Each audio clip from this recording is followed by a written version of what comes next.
Continuando con las noticias en las instantáneas de Acento TV. Recientemente, el presidente Abinader tomó la decisión de intercambiar las posiciones de algunos funcionarios y en otros casos nombrar nuevos incumbentes en instituciones gubernamentales que han sido desde hace semanas el principal foco de cuestionamiento en la opinión pública. El primero es el Instituto Nacional de Bienestar Estudiantil, INABIE, donde el gobernante envió a Adolfo Pérez de León en sustitución de Víctor Castro, quien ocupaba el cargo desde noviembre de 2021. El ministro de Educación, Luis Miguel de Camps, lo juramentó el día de hoy. Otro cambio fue la designación de Eduard Rafael Guzmán Padilla como director ejecutivo del Servicio Nacional de Salud, SENASA, en sustitución de Santiago Jacim, quien no tiene una nueva posición. Guzmán Padilla fue juramentado el día de hoy por el ministro de Salud Pública, Víctor Atala. También se juramentó Leonardo Aguilera Batista junto a la vicepresidenta Raquel Peña, designado como el nuevo presidente ejecutivo del Banco de Reservas, Banreservas, en sustitución de Samuel Pereira, quien ahora estará en Refidomsa. Entre estos dos hubo un intercambio de funciones, sobre las que luego tendremos más información, pero hasta el momento son anuncios recientes que se dieron a conocer en el fin de semana y que ya hoy se están llevando a cabo. En otra información, el Ministerio Público solicitará medida de coerción consistente en prisión preventiva contra los esposos imputados en la muerte de una niña de 7 años en el sector Los Guandules, Distrito Nacional. Los imputados son Yokeiri Coronado de la Cruz, de 33 años, y es tutora de la niña, y su pareja Jeider Montero Medina, de 36 años. El Consejo Nacional para la Niñez y la Adolescencia, CONANI, informó que continúa profundizando el proceso de indagatorias. Mientras tanto, la entidad aclaró que el caso no había sido reportado luego de que vecinos denunciaron lo contrario. CONANI indicó que más adelante ofrecerá otros detalles que resulten de las investigaciones. El acta preliminar del levantamiento de cadáver emitida por el médico legista establece como muerte o causa de muerte el maltrato infantil. Agentes de la Dirección Nacional de Control de Drogas detuvieron a un hombre de origen español cuando intentaba salir del país en el Aeropuerto Internacional Las Américas con 3 láminas presumiblemente de cocaína escondidas en un doble fondo de su equipaje. Se ocuparon 3 láminas presumiblemente de cocaína envueltas en papel lumínico con un peso aproximado de 2.3 kilogramos. El Ministerio Público y la DNCD profundizan las investigaciones para determinar si hay otros implicados en la operación de narcotráfico internacional, mientras que las láminas de droga fueron enviadas al Instituto Nacional de Ciencias Forenses, INACIF, para los fines correspondientes. Entrando al plano internacional, Bolivia va a elegir presidente en una segunda vuelta entre Rodrigo Paz, un senador del Partido Demócrata Cristiano, convertido en la sorpresa de la jornada, y el expresidente de derecha Jorge Tuto Quiroga.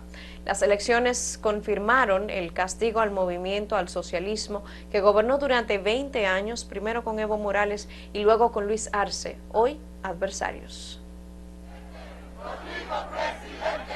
Bolivia elegirá presidente en una segunda vuelta entre Rodrigo Paz, senador del Partido Demócrata Cristiano, convertido en la sorpresa de la jornada electoral, y el expresidente de derecha Jorge Tuto Quiroga. Paz, un senador de 57 años, es hijo del expresidente Jaime Paz Zamora, quien gobernó Bolivia entre 1989 y 1993. Se crió en el exilio en España por la persecución que sufrieron sus padres durante las dictaduras militares. El candidato promete reducir los impuestos, eliminar los aranceles y aboga por una fuerte descentralización. Ninguna encuesta anticipó su victoria o siquiera su paso a segunda vuelta, pero el senador rompió todos los pronósticos y fue el más votado, con el 32% de los votos. Tenemos que luchar para que las grandes mayorías como hoy día aquí reunidas en este prado, en esta La Paz, que debo agradecer profundamente por su cariño, su cobijo, porque la victoria fue contundente en La Paz. Paz tendrá que competir por la presidencia en octubre con Jorge Quiroga, que obtuvo cerca del 27% de los votos. Quiroga fue mandatario entre 2001 y 2002, cuando siendo vicepresidente asumió el poder en reemplazo de Hugo Banzer, un exdictador de los años 70 que luego fue elegido democráticamente, pero renunció al enfermar de cáncer. Es una noche histórica.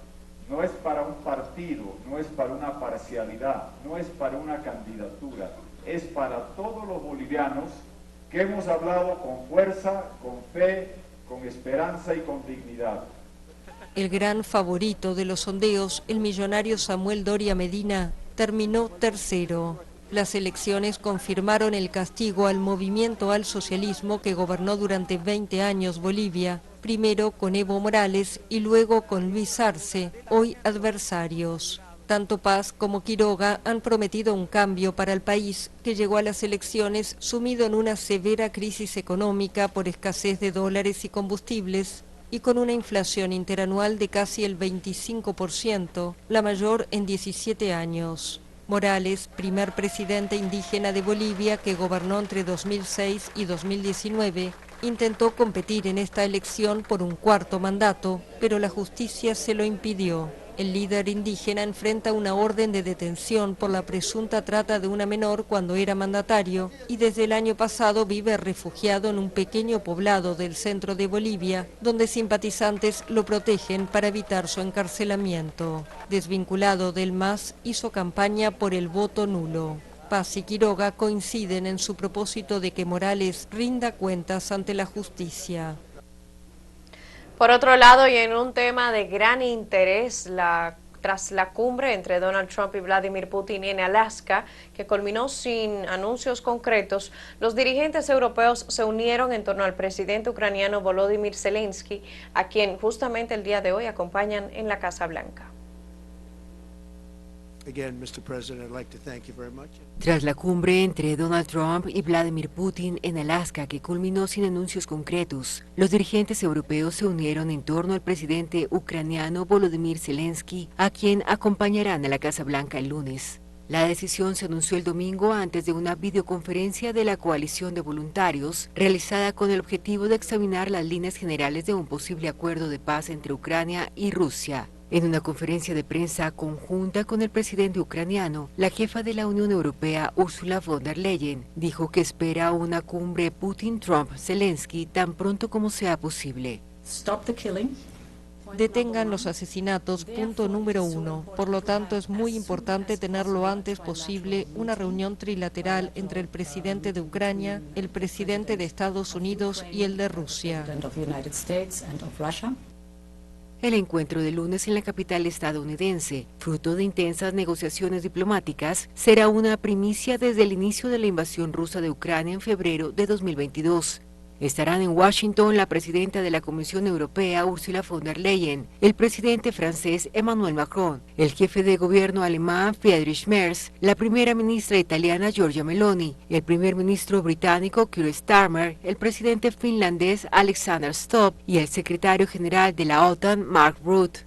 El mandatario ucraniano elogió esta unidad europea, pero anticipó que no hay ninguna señal de que Rusia esté de acuerdo con una cumbre tripartita. Dado que el tema territorial es tan importante, debería ser discutido solo por los líderes de Ucrania y Rusia en el trilateral Ucrania, Estados Unidos, Rusia. Hasta ahora Rusia no da señales de que el trilateral sucederá, y si Rusia se niega, entonces deben imponerse nuevas sanciones. Estas iniciativas diplomáticas surgen después de la cumbre del viernes en Alaska entre Putin y Trump, en la que no se logró un acuerdo de alto el fuego. Zelensky y sus aliados europeos favorecían un alto el fuego preliminar, pero Trump afirmó preferir un acuerdo de paz integral, aunque se mantuvo muy evasivo sobre su contenido. Para terminar, miles de bomberos apoyados por militares, helicópteros y aviones de países vecinos combaten los más de 20 incendios que devastan el oeste de España y Portugal y que ya dejaron 6 muertos, mientras la ola de calor que ha alimentado las llamas toca a su fin. Miles de bomberos combaten una veintena de incendios que devastan el oeste de España. En las últimas horas se produjo la muerte de un bombero cuando volcó el vehículo con carga de agua que manejaba, elevando a 4 el balance de fallecidos. Los principales focos se concentran en las regiones de Galicia, Castilla y León y Extremadura, donde miles de personas han sido desalojadas y las hectáreas quemadas se cuentan por decenas de miles. La Agencia Meteorológica Nacional indicó que el lunes sería el último día de una ola de calor que ha durado 2 semanas y ha dejado temperaturas de hasta 45 grados Celsius en puntos del sur del país y de 40 grados Celsius en muchos otros sitios. Medios aéreos de Francia, Italia, Eslovaquia y Países Bajos ayudan en la lucha contra el fuego. El vecino Portugal combate principalmente un gran incendio cerca de Arganil, en el centro, y que moviliza a la mitad de los 2.000 bomberos que en estos momentos trabajan para extinguir los focos. Un bombero falleció el domingo en un accidente de tráfico que dejó 2 heridos graves entre sus compañeros. Se trata del segundo muerto en el país, después de que el viernes un antiguo alcalde que luchaba contra las llamas muriera en Guarda, en el este del territorio. Con esto terminamos las instantáneas por el día de hoy. La semana comienza con mucha información, así que les invitamos a dar seguimiento en acento.com.do. También a enterarse de las últimas noticias siguiéndonos en redes sociales como Acento Diario. Yo soy Nicole Espejo, es un placer siempre informarles.